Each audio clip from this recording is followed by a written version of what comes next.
Donc, je m'appelle Gabrielle Courdadze, je suis artiste peintre. J'ai 30 ans dans 2 mois, donc je suis née à Paris. Donc je suis née, voilà, j'ai grandi, j'ai passé toute ma vie dans le 18e arrondissement avec des parents, donc une mère française et un père géorgien. Donc j'ai grandi vraiment voilà, entre la culture française et la culture géorgienne. Donc j'ai jamais vraiment vécu en Géorgie, mais mon père aujourd'hui habite là-bas et toute ma famille géorgienne est en Géorgie, donc j'ai beaucoup été là-bas tout au long de ma vie. J'ai aussi grandi avec une sœur jumelle, donc on est 2 dans la famille, et la gémellité, ça a été quelque chose d'assez, je pense, assez important dans mon parcours, dans ma construction, et sûrement assez important aussi dans le développement de mon travail artistique et de mes sujets. J'ai eu une enfance très culturelle avec différentes formes d'art. Donc mon père, il est écrivain à la base. Et aujourd'hui, depuis quelques années, il présente une émission de télévision. Il a créé en fait une émission culturelle en Géorgie. Et ma mère, elle travaille dans l'audiovisuel, dans le cinéma et audiovisuel. Voilà. Et aujourd'hui, ma sœur jumelle s'est tournée vers le cinéma. Donc en fait, on est tous un peu restés dans des carrières, dans des métiers artistiques. Depuis que je suis toute petite, on a vu vraiment beaucoup de films, même des films d'auteurs, souvent assez jeunes. J'ai souvent tendance à dire que j'ai vu Orange Mécanique à l'âge de 11 ans, un truc comme ça, donc sûrement beaucoup trop tôt. L'élément aussi assez intéressant, c'était au niveau des langues qui étaient à la maison. Mes parents, entre eux, quand on était petites, ils pouvaient parler souvent russe, langue après voilà, qui a été remplacée par le français, mais notamment quand ils s'engueulaient, je dois avouer qu'ils avaient tendance à choisir le russe. Donc c'était pas une langue que moi et ma sœur on adorait. On parlait beaucoup de politique à la maison, on parlait beaucoup évidemment de ce qui se passait. Ce qui se passe d'ailleurs toujours entre la Géorgie, la Russie, etc. Et donc, mes parents m'ont toujours dit, même quand on n'est pas d'accord avec la politique d'un pays, c'est intéressant de connaître, enfin c'est important même de connaître sa langue pour pouvoir vraiment comprendre.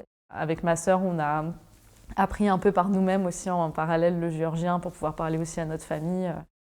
Moi, en fait, ma première entrée avec l'art, ça a été plutôt la musique, en fait. On a été inscrite par nos parents au conservatoire dès l'âge de 9 ans, 10 ans à peu près. Et puis, c'était parce que c'était aussi quelque chose qu'on voulait. On voulait vraiment faire de la musique. Au départ, on voulait faire le même instrument, puis finalement, on s'est dit qu'on allait plutôt faire des instruments complémentaires. Mais c'est vrai que je pense que j'ai choisi mon instrument en fonction de ma sœur, ce qui n'est pas anodin en vrai, ce qui est plutôt intéressant. Mais donc, je voulais faire du violon à la base, et puis finalement, je me suis dit, bon, puisque ma sœur veut faire du violon, je vais faire autre chose, je vais faire un instrument qui va bien avec, je vais faire du piano, voilà. Et donc, j'ai été inscrite en piano. Et je pense que mon prof de piano, qui s'appelait Philippe Corr, ça a été peut-être la première personne, on va dire, dans le milieu artistique qui a été la plus importante pour moi. Ça a été mon premier professeur, en tout cas, qui m'a donné envie de travailler, qui m'a apporté une rigueur, avec qui j'avais des discussions sur le plan artistique et culturel qui étaient vraiment passionnantes. C'est vraiment quelqu'un qui m'a vraiment construite, et pas que en tant que pianiste, vraiment en tant que personne. Quand j'étais petite, je commençais à dessiner quand même. Je pense que j'ai commencé à dessiner assez vite, mais comme tous les enfants, quoi. En maternelle, voilà, école primaire, etc. Mais j'ai été encouragée à dessiner plus et à continuer là-dedans aussi, parce que forcément j'avais des retours autour de moi, de gens qui disaient que finalement c'est intéressant ce qu'elle fait, etc. Puis je voyais que en fait, je prenais tellement de plaisir à le faire que c'était logique pour moi, le fait de tenir un crayon. Il y a eu quelques personnes comme ça dont je me souviens qui m'ont portée, et notamment un ami de la famille qui s'appelait Luka Tsuladze, qui est un géorgien. C'était un artiste aussi, un architecte, quelqu'un d'absolument passionnant, je parle de lui au passé malheureusement parce qu'il nous a quittés, il est décédé il y a quelques années. Mais c'était une des premières personnes en fait qui a regardé vraiment mes dessins de façon très sérieuse. Il ne les a pas regardés comme des dessins d'enfants, il les regardait vraiment en tant qu'adulte. J'ai eu mes premières discussions en fait, autour de l'art et du dessin, même toute petite, mais j'ai eu mes premières discussions en vrai avec lui. Je me souviens qu'avec ma sœur, ils nous avaient offert une petite loupe en fait quand on était petite, et justement pour nous dire que le premier pas en gros vers l'art, c'est vraiment d'observer les choses le plus près possible. Et d'ailleurs aujourd'hui, je vais beaucoup vers des détails en fait. Enfin, le fait d'être minutieuse, etc. Je me demande si ça a pas si finalement c'est pas né de ça en fait. Et je me souviens que cette loupe, je l'ai encore aujourd'hui et je l'ai gardée, enfin depuis que je suis toute petite, je l'ai gardée vraiment précieusement parce que déjà c'est un objet qui me rappelle lui, mais aussi parce que c'est toutes les discussions en vrai qui ont été liées à cette fameuse loupe. En fait, ça a été les premières discussions qui m'ont donné envie de prendre un crayon et de dessiner quoi. Et du coup, à chaque fois que je faisais un dessin dont j'étais fière, après j'avais envie de lui en parler. J'ai commencé à prendre des cours vraiment de dessin, peinture, hors cours d'art plastique à l'école, vers le lycée, la fin du lycée, quoi. Enfin, première terminale, au moment où je savais que je voulais préparer des études d'art, enfin faire une école d'art. Mais sinon, en fait, toute mon enfance, toute mon adolescence, c'était vraiment beaucoup plus la musique. Et c'est l'enseignement de la musique, l'étude de la musique qui m'a un peu structurée. C'est pour ça que mon prof de piano a été important pour moi, parce qu'il avait une très grande sensibilité. Il était à la fois très sévère, mais aussi il avait une vraie sensibilité, et même une sensibilité à plein d'autres formes d'art, dont la peinture, dont le dessin. Sa manière de me parler de la musique, déjà, ça me donnait envie de dessiner. Et ça m'a un peu amenée vers aussi les couleurs, etc. Enfin, je sais pas, c'est un peu la musique qui m'a donné aussi envie de me tourner encore plus vers l'art plastique. Et donc pendant longtemps, j'ai développé les deux en parallèle parce que bon, quand j'étais chez moi, je passais beaucoup de temps à dessiner. Je me souviens que quand j'étais au collège, j'avais un petit business. Bon, je ne les vendais pas, mais en fait, tout le monde me demandait des dessins. Donc c'est un peu drôle parce que maintenant, je les ai tous pris en photo et je les ai gardés dans un album un peu... ou alors je les ai scannés. Enfin, j'ai un peu des copies de ces trucs-là. Mais c'était... Enfin voilà, j'avais un peu une liste d'attente voilà, de gens qui me demandaient. Donc il y avait Sarah qui voulait Leonardo DiCaprio. Il y avait, je ne sais pas, Bastien qui voulait tel rugbyman dont je ne me souviens plus le nom. Enfin, en fait, j'avais Bob Marley aussi. Enfin voilà, j'ai fait un peu toutes les stars. J'étais très fière, en fait, c'était mon premier un peu truc d'artiste. Enfin, je savais qu'il y avait des gens qui attendaient leurs dessins et je pense peut-être que je faisais ça dans le fond pour me faire un peu des amis et tout. J'étais assez solitaire en plus au collège, tout ça. Enfin, donc, je sais pas, c'était peut-être un truc social. Mais en tout cas, ça me donnait un peu une structure aussi. Enfin, ça m'obligeait à avoir un emploi du temps de production, etc. La question s'est un petit peu posée quand j'étais au collège, peut-être de me demander si j'avais envie de poursuivre plus vers la musique ou vers le dessin.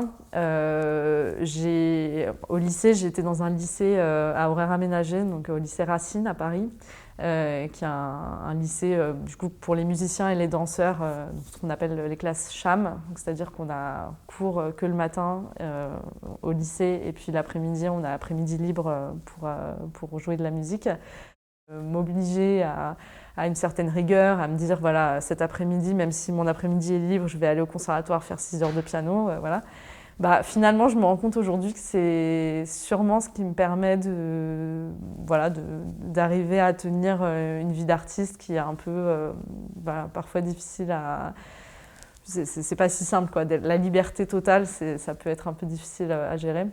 Donc je savais que je voulais faire une école d'art. J'ai tenté en fait dès la terminale les concours d'entrée aux Arts décoratifs de Paris et aux Beaux-Arts de Paris. Je les ai tentés un peu en me disant que bon, puisque j'avais pas fait de classe prépa, je serais pas prise. Mais bon, voilà, je les ai un peu tentés comme ça en me disant on verra bien. Mais bon, je m'étais dit dans le pire des cas, je ferais des études littéraires ou de philosophie, voilà, parce que effectivement. En tout cas, à l'école, moi, je ne fais pas partie des artistes qui n'aimaient pas l'école. Moi, j'aimais bien l'école et j'étais vraiment passionnée par la philo, par la littérature, etc. J'ai toujours beaucoup écrit, j'ai toujours lu énormément. Quand on est artiste, on se nourrit de plein de choses et je continue aujourd'hui à lire beaucoup, à étudier plein de domaines différents. Voilà. Et finalement, à ma grande surprise, j'ai été prise aux Beaux-Arts de Paris et aux Arts Déco. Et finalement, j'ai décidé de faire les deux en même temps. Voilà. Alors, ce qui était un peu compliqué, c'est que j'étais au conservatoire aussi en même temps, parce que j'étais pas encore diplômée du conservatoire. Donc, en fait, voilà, ça a été un peu... Alors ça, c'est un vrai problème, du coup, qui est... Mon problème, c'est j'ai un peu un truc de perfectionnisme, et j'ai aussi un truc d'accumulation, c'est-à-dire qu'il y a tellement de choses qui m'intéressent que j'ai tendance à vouloir tout faire. Et donc, voilà, je suis souvent assez fatiguée, mais bon, en tout cas, à ce moment-là de ma vie, j'étais vraiment... là, j'ai un peu exagéré. Je savais que je voulais dessiner. Ça, c'était vraiment le dessin. Mon truc, c'était le dessin. Et la musique aussi, mais quand même plutôt le dessin. Mais par contre, j'avais pas du tout dans la tête l'idée d'être artiste. Parce que je m'étais dit, ah, les arts déco, peut-être que voilà, les arts appliqués, ça pourrait m'intéresser plus, notamment au cinéma d'animation, illustration, etc. Et finalement, à la fin de l'année, j'ai choisi les arts déco parce que j'aimais bien cette ambiance en fait pluridisciplinaire. J'aimais bien être entourée aussi de gens qui font de la vidéo, de la photo. Je passais pas mal de temps dans le labo photo. Je faisais beaucoup de photos argentiques. J'aimais beaucoup la gravure, la sérigraphie, voilà. Et en fait, le secteur image imprimée des arts déco m'attirait beaucoup. Et aux Beaux-Arts, j'étais un peu intimidée. Enfin, les Beaux-Arts, en plus à ce moment-là, j'avais 18 ans. Et je pense que les Beaux-Arts, c'est une super école, mais peut-être plus adaptée à des gens qui ont peut-être un peu plus de maturité, parce on se retrouve un peu tout seul. Donc je me suis dit, je vais rester dans un truc peut-être un peu plus cadré, un peu plus scolaire comme les arts déco. Et bah, avec le recul, je pense que j'ai bien fait, parce que c'est une école qui me correspondait très bien. Alors en 4e année, je suis partie en Erasmus à Naples. Et ça a été un moment très important pour moi. Et surtout à ce moment-là, à Naples, j'ai étudié aux Beaux-Arts de Naples en section peinture du coup. Alors il s'est avéré qu'aux Beaux-Arts de Naples, l'enseignement de peinture, enfin en tout cas le prof que j'avais était un peu... enfin ce qui l'intéressait, c'était l'art conceptuel et surtout tout sauf la technique. Voilà. C'était vraiment, il fallait que ce soit moderne, et si c'était moderne, il fallait pas que ce soit trop bien dessiné. Enfin bon, c'était un peu... Donc c'était pas tout à fait l'enseignement de peinture que je m'attendais à avoir. Mais en tout cas, bon, après mes études aux Beaux-Arts de Naples, c'était génial aussi pour les rencontres que j'ai faites, etc. Et pour la vie à Naples. Enfin, je me suis nourrie énormément de mon expérience là-bas. En 5e année, au moment de mon diplôme des arts déco, c'est vraiment là que je me suis rendu compte, même avec les professeurs aussi qui m'ont conseillé à ce moment-là, que en fait, j'avais vraiment un travail de plasticienne et que, effectivement, définitivement, voilà, tout ce qui était illustration, tout ça, c'était pas forcément mon truc. Et que moi, j'avais envie, en plus à ce moment-là, j'ai fait une série en fait de grands formats, des choses qui se déployaient dans l'espace. Mon diplôme, c'était vraiment une installation. J'ai fait une installation sonore aussi, donc le son qui se répondait, qui dialoguait avec l'image. Et en fait, assez rapidement, ce qui m'a permis vraiment d'intégrer le milieu de l'art, ça a été les résidences, en fait, les premières résidences que j'ai pu faire. Donc au tout début, après mon diplôme des arts déco, je dessinais et je peignais chez moi. Donc j'habitais dans un logement sous les toits, une chambre de bonne à Barbès, voilà, qui était en plus un logement insalubre. Et pendant les 2 premières années, je travaillais là, en fait, donc c'était assez compliqué, j'avais juste un mur. Donc en fait, très simplement, les premiers grands formats que j'ai faits, c'était juste les formats qui rentraient en fait sur mon mur. Voilà. Je pouvais juste pas faire plus grand, en fait. Et le premier atelier que j'ai eu, donc ça a été un moment important, et ce qui a marqué un peu mon entrée dans le milieu de l'art, vraiment, ça a été dans une résidence qui s'appelait la Drawing Factory, qui était dans un hôtel en fait, qui devait être complètement rénové, qui a été rénové depuis et qui est un superbe hôtel, donc avenue MacMahon, juste à côté de l'Arc de Triomphe. Voilà, et donc du coup, en fait, le principe, c'était qu'on était 30 artistes et ça nous permettait d'avoir un atelier. En fait, on avait chacun une chambre différente de l'hôtel et donc c'était un endroit où travailler.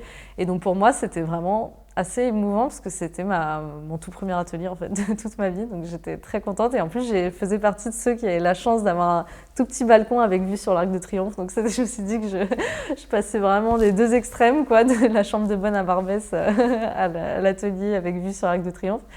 Et donc ça a été, symboliquement, ça a été vraiment je pense vraiment mon entrée dans le milieu de l'art parce qu'à ce moment-là, j'ai arrêté du coup, comme j'avais une petite bourse de résidence, j'ai arrêté mes jobs alimentaires.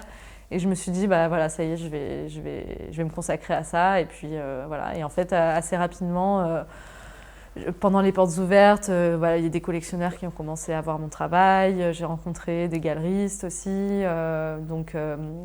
Après cette résidence, j'ai eu une de mes premières expositions collectives dans une galerie à la galerie Valérie Delaunay à Paris, dans le Marais.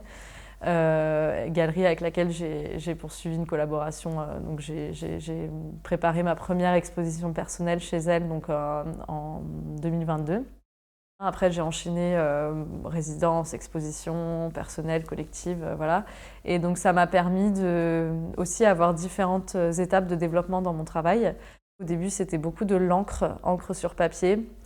Après, j'ai commencé à intégrer l'huile, mais au départ, je faisais les deux pratiques très séparées.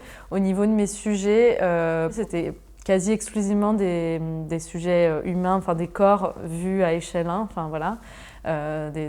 Donc je travaillais beaucoup sur des grands formats donc ça par contre j'ai toujours travaillé à partir de photos personnelles que je prends au quotidien, voilà, dans la rue, un peu partout.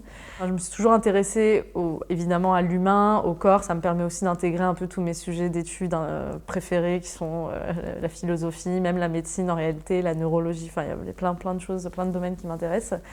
Ça faisait partie des réflexions que j'avais, ce truc du rapport humain, comment dire, de représenter un peu cette difficulté qu'on peut avoir et que moi j'ai pu avoir beaucoup dans ma vie de vivre avec moi-même, de savoir un peu comment habiter mon corps et aussi voilà, toutes ces solitudes qui essayent de vivre ensemble.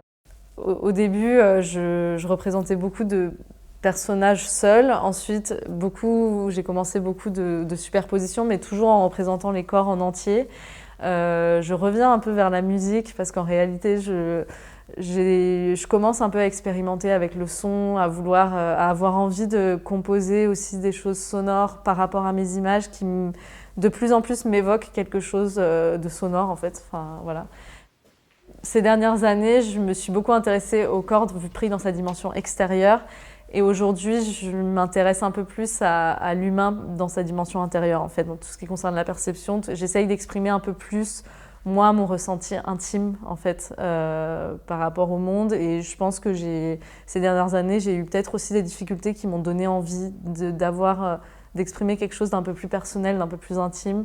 Et je pense que c'est peut-être pour ça, maintenant je le vois avec le recul, c'est peut-être pour ça que mon travail s'est un peu complexifié, qu'il s'est densifié, qu'il y a plus de ruptures, il y a plus de fragmentation, etc. Je pense que c'est aussi lié à un état émotionnel d'ailleurs que j'ai pu avoir et que j'ai toujours aujourd'hui. Et là, avec tout ce qui se passe d'ailleurs autour de moi, dans le monde, etc., j'ai envie de...